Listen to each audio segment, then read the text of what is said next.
learning objectives. 1.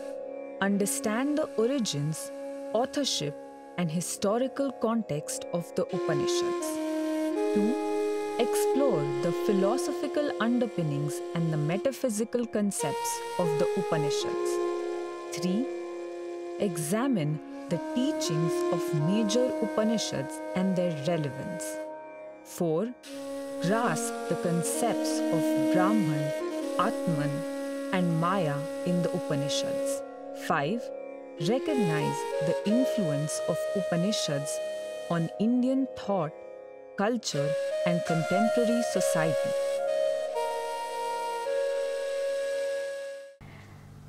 Friends, let us know something about the Upanishads. I am sure you must have heard this word or read this word many times. So, what are the Upanishads? Upanishads actually come at the end of the Vedic literature. So, you must have seen about the layers of the Vedic literature, and Upanishads are the end of the Vedic texts. So, they are also called as Vedanta. Let us try to understand the concept of Upanishad as well as the word Vedanta. The word Upanishad is a Sanskrit word.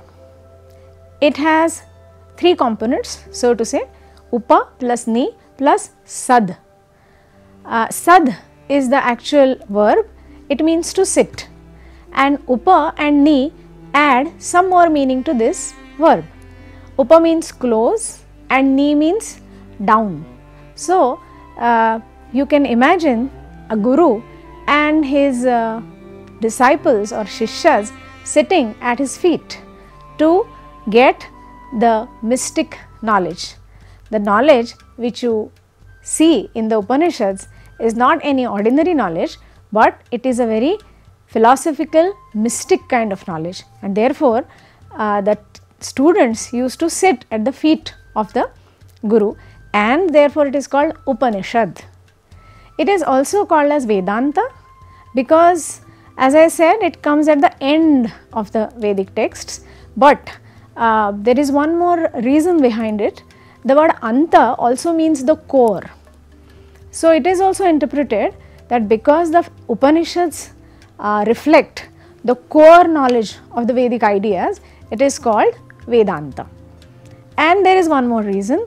When the students used to study the Vedic literature, the Vedic studies, they used to study the Upanishads at the end. Even now the same pattern is followed, and that is why also it is called Vedanta. Origins of the Upanishads.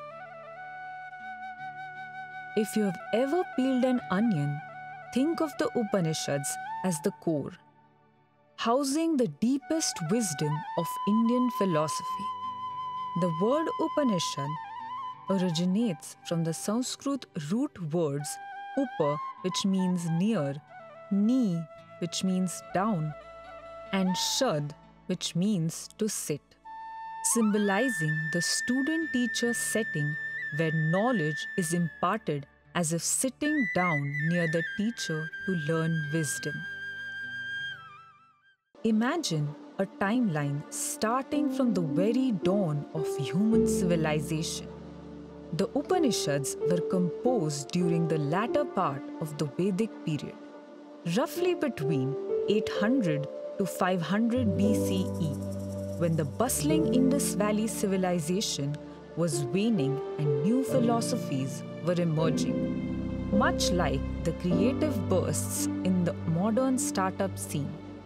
Think of the Upanishads as a vast library containing 108 texts, but not all books in a library are equally famous, right? Similarly, 10 to 13 Upanishads are considered principal or major older Upanishads, with the rest being categorized as minor, much like the many apps on our smartphones, with a few being most frequently used. Ever watched a long movie series or read a multi-book saga? The Upanishads are like the grand finale constituting the concluding parts of the Vedas, which are the oldest sacred texts of Hinduism. This is why they are referred to as Vedanta, meaning the end of the Veds, akin to the climax or resolution of a gripping tale. You know how we share popular stories or songs verbally from one person to another. Similarly, the Upanishads were traditionally attributed to ancient sages called rishis and were transmitted orally through generations like a secret whisper passed from teacher to student, preserving its essence over millennia. In a way, the Upanishads were like a cultural revolution, shifting focus from ritualistic practices like attending a formal event towards philosophical inquiries similar to late-night conversations about life's mysteries. They aim to answer questions about the nature of reality, human existence, and the ultimate truth, sparking curiosity, much like the intriguing questions posed by modern science.